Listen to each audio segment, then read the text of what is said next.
திருச்சிற்றம்பலம். தென்னாடுடைய சிவனையை போற்றி, எந்நாட்டவர்க்கும் இறைவா போற்றி. அனைவருக்கும் வணக்கம். நாம் இன்னைக்கு கடக ராசிக்கு உண்டான ஜூலை மாத பலன்களை பத்தி நம்ம பார்க்கலாம். அதற்கு முன்னாடி நம்முடைய சேனலை சப்ஸ்கிரைப் பண்ணிக்கோங்க.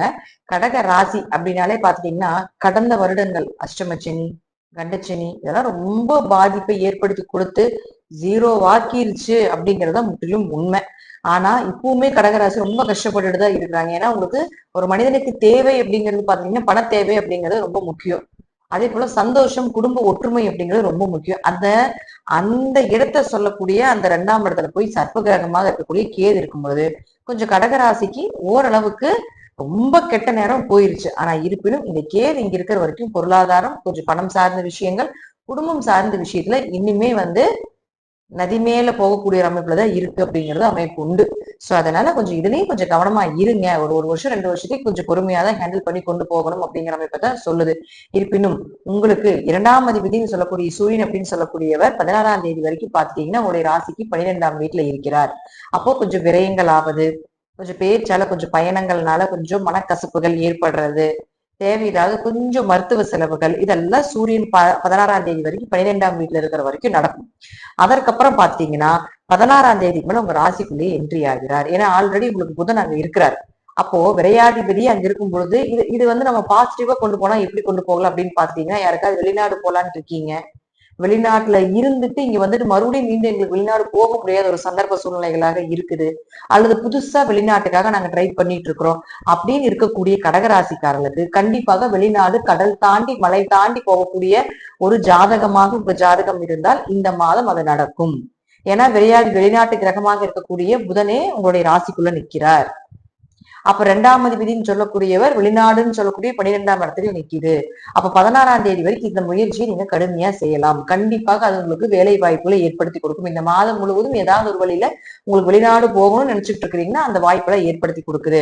ஆனா கடினமா எஃபர்ட் போடணும்னு சொல்லுது. ஏன்னா உங்களுக்கு புதன் வக்ரம் ஆகுது. 18ஆம் தேதியில இருந்து ஆகஸ்ட் மாசம் 11ஆம் தேதி வரைக்கும் வக்ரம் ஆகுது. ஒருவேளை உங்க ஜாதகத்துல புதன் வக்ரமாக இருந்தால் கண்டிப்பாக வெளிநாடு பயணங்கள், தூரதேச பயணங்கள், அல்லது சும்மா ஏதாவது ஒரு இன்ப சுற்றுலா போயிட்டு வருது, குடும்பத்தோட சேர்ந்து போயிட்டு வருது, ஒரு இடமாற்றம் பண்றது ஏதாவது ஏற்படுத்தி கொடுத்து விடுவார்.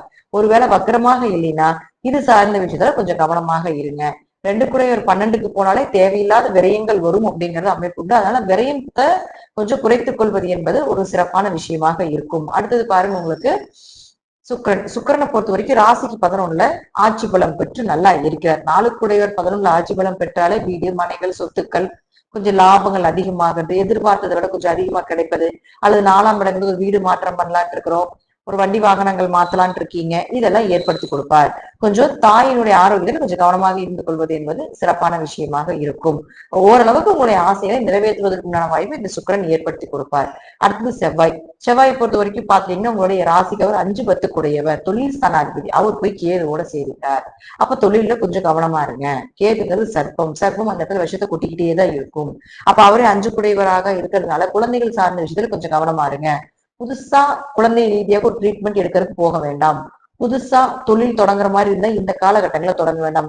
எப்போ நீங்க பண்ணிட்டு இருக்கக்கூடிய விஷயங்கள் ரெகுலரா பண்ணிக்கலாம், அதுக்கு எந்த மாற்று கருத்துக்களும் கிடையாது.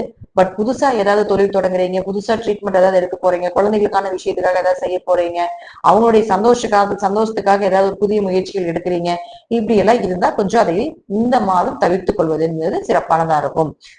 அதே போல ஒரு தொழில் பண்ணிட்டு இருக்கீங்க, அதுல கொண்டு போலாம், இன்னொரு பிரான்ச் போடலாம், இல்ல அடுத்த இதுக்கு ஸ்டெப் கொண்டு போலாம் அப்படிங்கிறது இந்த மாதம் வேண்டாம். வேணும் சர்வகிரகம் அங்க இருக்கிறதால கொஞ்சம் தடை தாமதத்தை கொடுக்கும். ஏன்னா கேதுன்னா தடை, தாமதங்கள், ஆன்மீகம் சம்பந்தப்பட்டது, கொஞ்சம் லாஸ் பண்றது, இதெல்லாம் கொடுக்கும். சோ ஆன்மீகத்துக்கு சிறப்பான ஒரு விஷயமாக இருக்குமே தவிர மற்றபடி தொழில் பொருளாதாரத்துக்கு கொஞ்சம் இந்த மாதத்தை விட்டுட்டு அடுத்த மாதம் செய்து கொள்வது என்பது சிறப்பான விஷயமா இருக்கும்.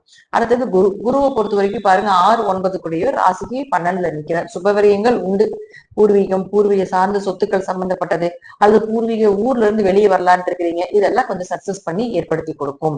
சனியை பொறுத்த வரைக்கும் பாத்துட்டீங்கன்னா கடகராசிக்கு 7 8 சனி வக்ரகதி அடைய போகிறார். 13ஆம் தேதியில இருந்து நவம்பர் மாசம் 28ஆம் தேதி வரைக்கும் சனி வக்ரமாகி போகிறார். அது தனிப்பதிவா நம்ம பார்க்கலாம். இப்ப பொதுவா நம்ம வக்ரம் அப்படின்னு சொல்லி எடுக்கும் பொழுது உங்க ஜாதகத்துல வக்ரமாக இருந்தால் இந்த வக்ரமான நாட்கள்ல ஜாக்பாட் நாட்கள், திருமண வரன்கள் தேடி வர்றது, கடன் அடைக்கிறதுக்கு உண்டான ஒரு வாய்ப்பு, கொஞ்சம் கண்டங்கள் விளங்குது, ஒரு நல்ல பெயர் கிடைப்பது, இதெல்லாம் ஏற்படுத்தி கொடுப்பார். ஒருவேளை உங்க ஜாதகத்துல சனி வக்கரமாக இல்லை என்றால் கொஞ்சம் தொழில் ரீதியாக கொஞ்சம் கவனமா இருங்க.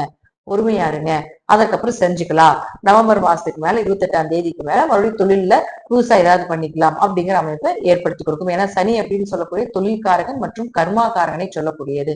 சோ அதுல கொஞ்சம் கவனமாக இருந்து செயல்படுத்துவது என்பது சிறப்பான விஷயமாக இருக்கும். கடகராசியை பொறுத்த வரைக்கும் பாத்துட்டீங்கன்னா இந்த மாதம் அப்படிங்கிறது சுப விரயங்கள் நிறைய காட்டுது. வெளிநாடு வெளியூர் பயணங்கள் அதிகமா இருக்கும் அப்படிங்கறத காட்டுது. கொஞ்சம் ஆரோக்கியத்துல கவனமா இருங்க அப்படிங்கறதா இந்த மாதத்தினுடைய பலன்களாக இருக்கும். மற்றபடி நான் சொல்லக்கூடிய கருத்துக்கள் ஜாதக ரீதியாக உங்களுடைய தசாபுத்தி ரீதியாக சிறிது மாறுபடலாம். நன்றி. மீண்டும் ஒரு நல்ல பதிவில் சந்திக்கலாம். திருச்சிற்றம்பலம், தில்லையம்பலம், ஸ்ரீ நரசிம்மர் திருவடிகளே சரணம்.